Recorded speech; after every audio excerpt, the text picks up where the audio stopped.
Hello, this is D. Allen with Life Lesson Sports, where we talk sports and life lessons. On today's show, we're going to discuss the recent lawsuit filed by the University of Wisconsin against the University of Miami for allegedly tampering. And then I always like to end each show with a life lesson. And today's life lesson is your future is within you. So let's jump right into the story.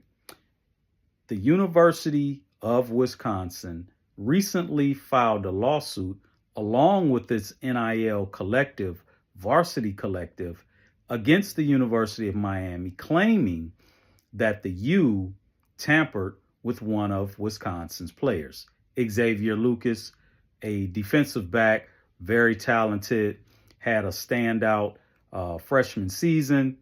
And this young man is actually from the state of Florida originally. And so in December of 2024, allegedly, the University of Wisconsin and its NIL collective came into an agreement with the player.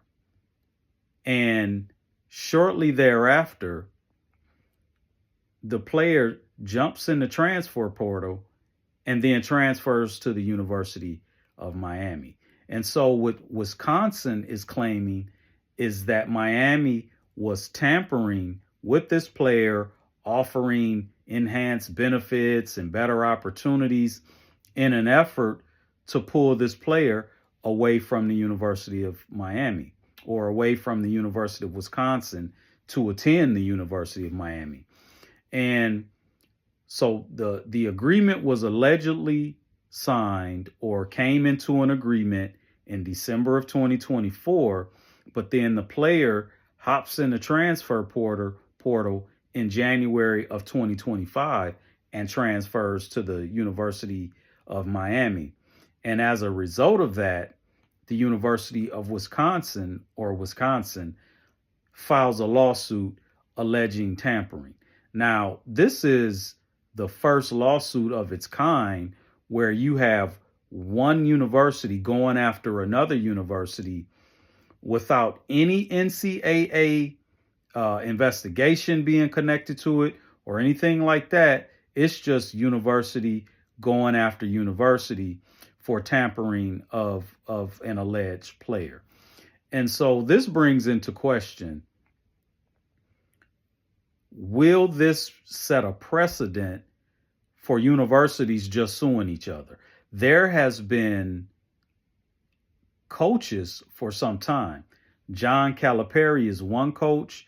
Jim Mora is another coach. Calipari coaches the University of Arkansas's basketball team, and Jim Mora is the head coach of UConn's football team. And both of them, for the most part, have said, hey, there's a lot of tampering going on. This transfer portal is completely out of control. Teams are constantly going after players from other teams, even within conferences, and it's a big mess.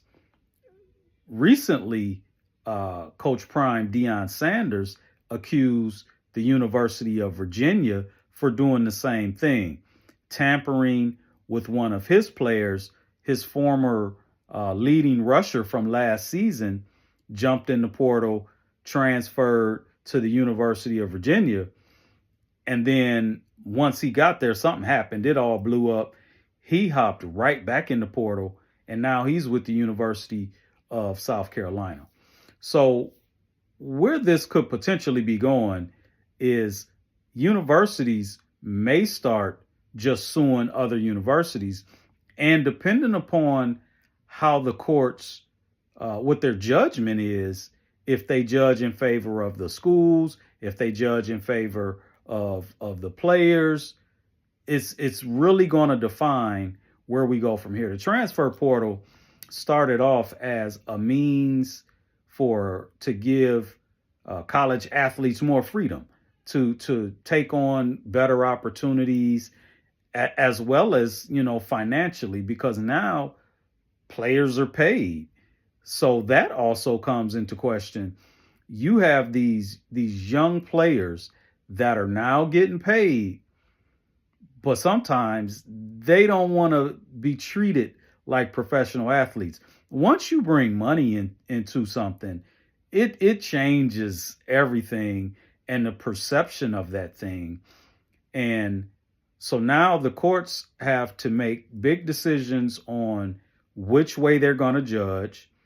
And then the schools also have to decide, okay, what are these contracts going to look like? What types of language are going to be added in these contracts? Another question is, are NIL agreements valid, or can a player just walk away if they decide to go to another school? So this is going to be very interesting to see how this litigation turns out, to see how, now with the revenue sharing, schools are just going to can pay the players now. What's going to happen to NIL collectives? Do they just go away? Do they become part of the athletic department? So it's all going to be very interesting. I'm looking very forward to seeing how this plays out and how the judgments, are they in favor of the programs? Are they in favor of the schools? Are schools going to be found guilty of tampering civilly? Just how this whole thing is going to play out. So I will be paying attention, and I'll keep you updated as we get more information on this topic as we move into the future.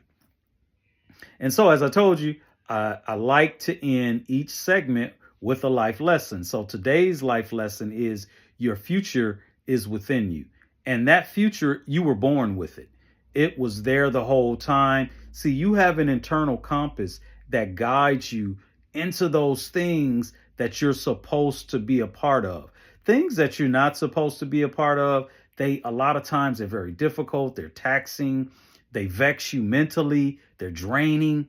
And so that future, those passions, those desires, those things that you believe, those things that excite you, those righteous endeavors, they're already inside of you. Your future is inside of you.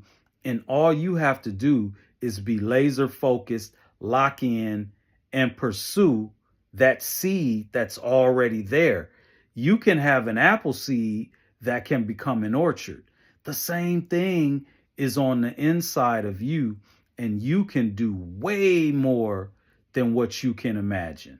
And so I thank you for spending time with me today.